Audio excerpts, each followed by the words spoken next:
So here we go. Camron has finally responded to Chad Ochocinco. We remember last week when he really went in on Chad. He talked about the interview that Chad had on Stephen A. Smith, and he said that he didn't like him. You know, he was just like he was tearing into Pauls, but he was tearing into Chad, and he was talking about how he was stupid. He couldn't negotiate things for himself. He wanted Chad to come on to his show and be their football correspondent. And Chad pushed him off to his agent. He called him a stupid mf'er. It was just, man. I think that Camron had went too far.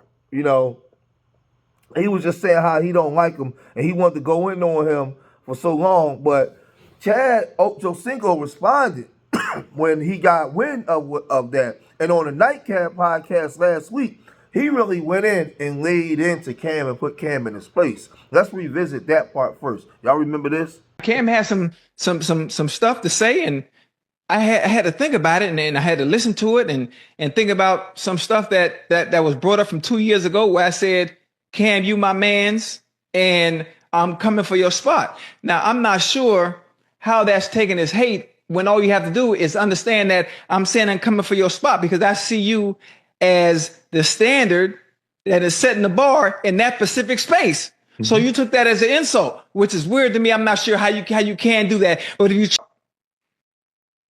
if you check the numbers, what I said I was going to do, I've already done and surpassed that in this specific space. Now, he asked me to come join them, to do something with them. And I told him, okay, you got to check with my people. You got to reach out to my people who, when it was time for me to work with you, what did I ask you to do? Reach out to who? I talked to Doug. You talked to Doug. So boom, we did, like that. Right. That's the way I handle business. I don't run nothing through me. So I guess that was seen as a sign of disrespect because I chose to come over here with you. Boom. Okay. Now we brought up the issue with he talking about money and bags and how much you pay guest feature, how much we pay our guest features. Buddy, I ain't no guest feature. Boy, I'm the main attraction. What is you talking about? I always been the main attraction. There's a difference. In your lane, you do what you do. I'm in completely different lanes and completely different rooms from you, despite me always playing around and joking. It's different. For one, you wouldn't have been able to afford me to begin with. Let's start there. And I'm not trying to be disrespectful. I think because I do everything in an entertaining, fun, laughing way, you kind of forget and don't really understand what's being done over here and how special what we have is. And that's no disrespect to them because I like they show. The Stephen A thing. You talk about weird and I don't like you don't like my vibes. Listen, for one, the whole world know I'm joking and trolling. It's a funny story that wasn't even true to begin with, and you took that serious. So then now you're getting personal with the words and the talking. I post my location where I'm at every day. What you tell me to stop doing? Stop catching rides from the airport, right? Yep. Everybody know where I am every single day, no matter what city I travel to. I'm outside all the time. If it was really an issue or you really didn't like me and it was a problem, I'm easy to find. You being slick at the mouth, talk about if you need a job, I ain't hiring no more. This me. What is you talk? What are we talking about? There's levels to everything. You in one lane. I got about 50 left of them. There's a difference. But because I play around and have fun with it, for some reason you think we on the same level. It ain't never been that. Even when you was in your prime, there's a difference. I'm humble. I am glad. But see, when everybody was coming from you like, baby, I tried to tell you. They no, was gonna come for you. No, what did I tell you? What did I tell you? I was your enforcer, right? I just let that ish go. I said I was your enforcer. I'm not saying anything wrong. I'm just addressing what was addressed towards me in a respectful way still. Right.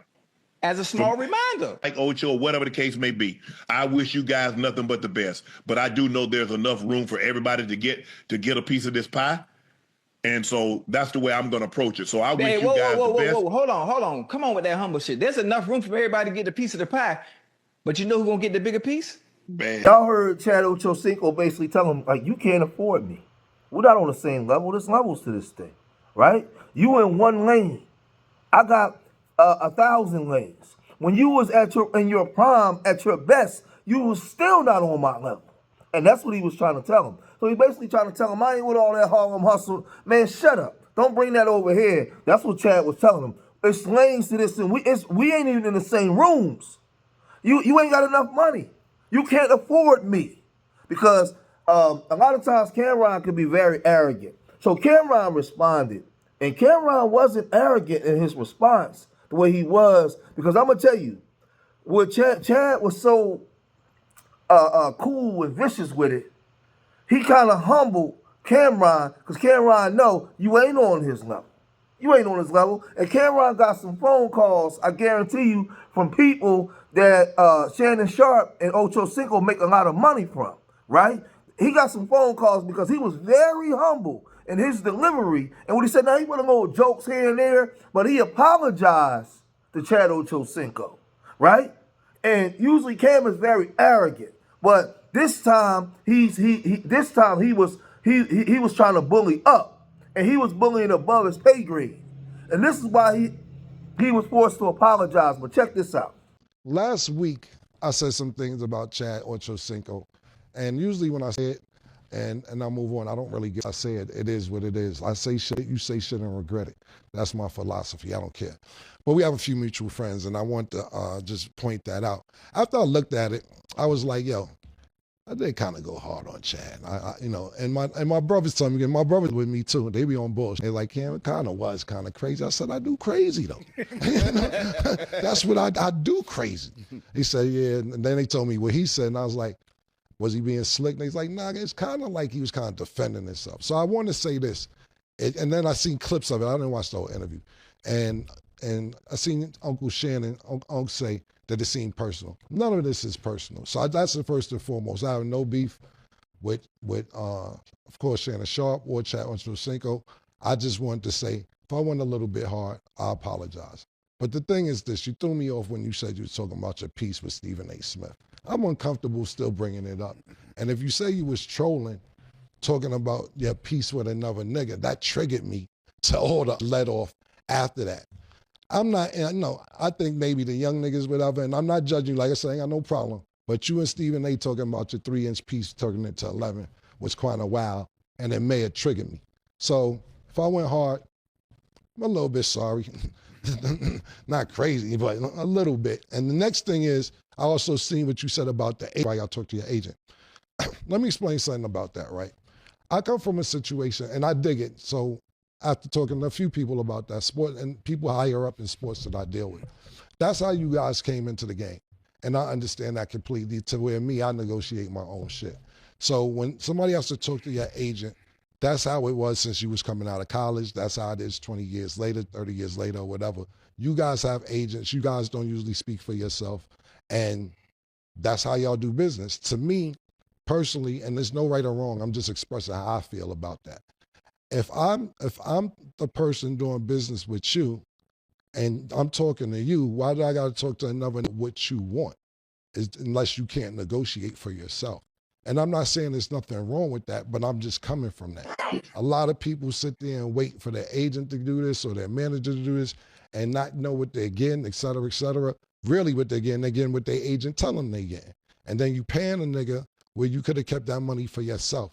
So I'm not disrespecting anybody with an agent or manager that negotiates deals, but I'm just saying if I talk to Lee and you know what you want, if we could do it, we could do it. If we can't, we can't. We sit there and watch the Manny Pacquiao and Floyd Mayweather fight happen 3-4 years after it was supposed to happen because of managers, because of agents, because of boxing promoters, etc.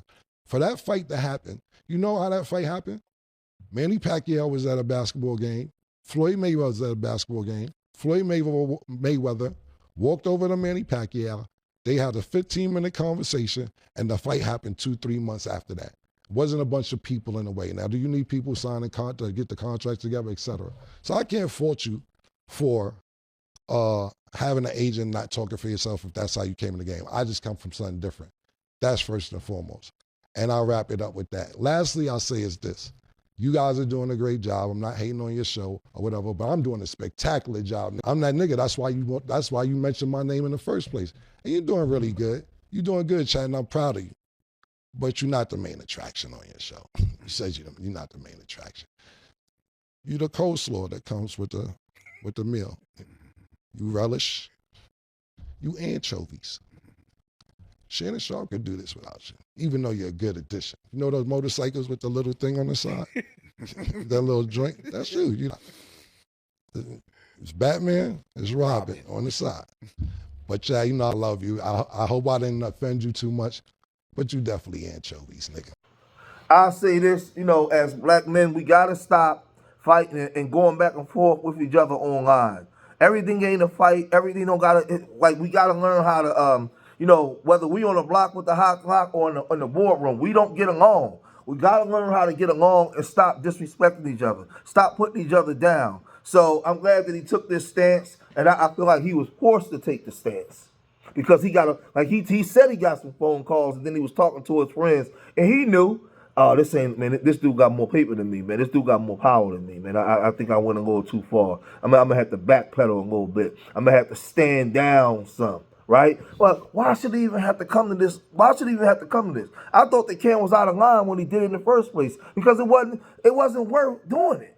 He didn't do anything. He didn't do anything that merits you behaving in the way that you behaved. That was just idiotic, buffoonish stuff that he did, right? So now he has to come out and he has to apologize for his behavior. But Chad wasn't playing. And Chad said, y'all think because I play a lot that this thing is a joke. You're not on my level at all. At all. You ain't got enough zeros behind a comma to even have a conversation with me. That's basically what he said, but he's just said it in a nice way. And Camron heard it loud and clear, and he came out and he apologized. So this thing is funny, man, but I'm going to cut this video short here. If you made it this far in the video, hit that like button, subscribe to Street Media TV, leave your comments in the comment section. Remember, I love y'all. Till next time, peace.